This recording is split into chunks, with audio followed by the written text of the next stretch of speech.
BFM Business. La France a tout pour réussir.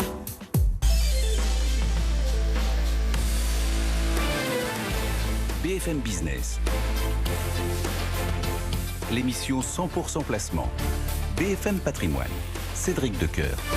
Ouh là là, il est 11h, passé 3 minutes, on est très en retard et on s'en excuse. On file tout de suite rejoindre une salle de marché, en l'occurrence Fastea Capital, et Thibaut François qui nous attend. Bonjour François. Bonjour Thibaut, Cédric. pardon. Oh là là, oui, bon ben voilà, c'est le retard. Ça me fait le début de semaine. Voilà, c'est le début de semaine, on va dire ça comme ça. 2% de baisse, 6331 points pour le CAC. Début de semaine qui défrise un peu. Oui, qui défrise. On a un sell-off sur le CAC 40. Aucune valeur qui est dans le vert ce matin sur le CAC 40. Et en plus, il y a un peu de volume quand même. Ouais, 600 millions d'euros d'échangés pratiquement sur le CAC 40. Donc, c'est pas si mal que ça, effectivement. On a une grosse semaine avec beaucoup de publications qui vont intervenir cette semaine. On a vraiment des jours un petit peu. C'est pas facile à lire d'un point de vue marché parce que un jour on a peur de l'inflation et qu'il y ait une surchauffe de l'économie tellement tout va bien et tout est reparti. Et on a le lendemain un risque sur la croissance et donc des taux qui rebaissent, etc.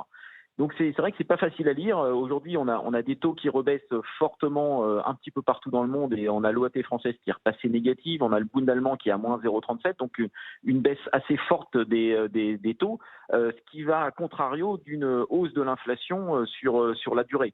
Donc c'est pas facile à lire. En plus, la Fed et la BCE ont bien indiqué que l'inflation était plutôt contrôlée, que ce serait ponctuel et donc que les taux resteraient durablement bas. Donc ça, c'est plutôt rassurant. Et d'un côté, on a peur de l'inflation, alors que l'inflation, écoutez, oui, c'est sûrement ponctuel. En plus, on a vu que l'accord de l'OPEP allait de ce week-end. On va vers une augmentation des quotas et une augmentation des volumes de production. Donc ça devrait faire baisser l'inflation dans les prochaines semaines. On le voit d'ailleurs avec la réaction du Brent qui est en baisse ce matin. On retrouve un Brent autour de 71,5 $. Donc ça semble plutôt maîtrisé. Donc maintenant, on repart sur des risques plutôt sur le variant Delta qui pourrait fermer la plupart des économies dans les prochaines semaines. Et d'ailleurs, on le constate sur l'indice CAC 40. Ce sont vraiment des valeurs, on va dire, typiquement touristiques qui sont en forte baisse ce matin, qui sont très cycliques. On a Unibail qui perd un peu plus de 5%, notamment à cause du pass sanitaire qui devrait être imposé dans les galeries commerciales. Et puis derrière, en termes de baisse, on a bien sûr Airbus, on a bien sûr Air France, on a bien sûr Elis qui perdent 4%. On a les banques aussi qui perdent entre 2 et 3% avec la baisse des taux. Donc tout ça va sur un marché qui est plutôt off aujourd'hui, qui est plutôt à la vente, avec des risques sur le retour de la croissance. Mais c'est pas du tout impossible que dans 2 jours, avec les différentes publications qu'on va avoir, on repasse sur un risque de surchauffe de l'économie et repartir sur la hausse sur l'indice CAC 40. Du coup, vous nous parlez beaucoup de cette perspective des publications. Qu'est-ce que vous surveillez plus particulièrement aujourd'hui, ou qu'est-ce que vous allez surveiller plus particulièrement ? Écoutez, là pour l'instant, on est vraiment d'un point de vue macro, on est plutôt sur le sentiment, c'est-à-dire que les taux baissent, donc on a peur que la croissance ne soit pas au rendez-vous en 2021 et 2022. Les entreprises vont nous donner des chiffres palpables, du tangible.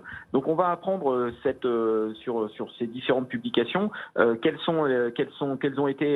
a été la croissance sur le deuxième trimestre de 2021 sur les entreprises, et on s'attend à des très bonnes publications, et surtout quelles vont être les perspectives pour la deuxième partie de l'année. Donc est-ce que ce risque, on va dire sanitaire, pèsera encore dans les prochaines semaines.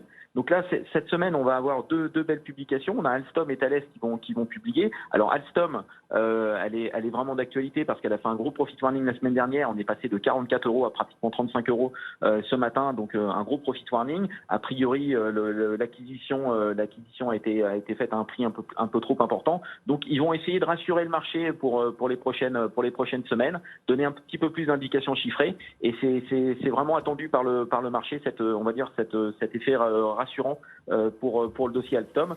Et sur Thales, on attend bien sûr les chiffres pour le deuxième trimestre. Je pense qu'ils vont être très bons. Je pense que les marges vont être au rendez-vous. Le carnet de commandes est en train de se remplir de façon progressive sur le dossier Thales. Thales est très en retard par rapport à l'ensemble du secteur et par rapport au marché. Elle n'est pas très bien valorisée aujourd'hui. En plus, on a le pôle signalisation ferroviaire qui pourrait être cédé dans les prochaines semaines, et on va peut-être avoir un peu plus d'indications d'ici la publication. Donc tout ça nous rend positif sur le dossier Thales. Et en règle générale, les publications devraient plutôt être bien absorbées par le marché. On attend vraiment à de bonnes surprises surprise de ce côté-là d'un point de vue microéconomique. Thibaut François depuis Fastia Capital. Merci beaucoup Thibaut. Le CAC toujours en baisse d'1,92%, 6336 points. Dans le reste de l'actualité, le Conseil des ministres doit adopter un projet de loi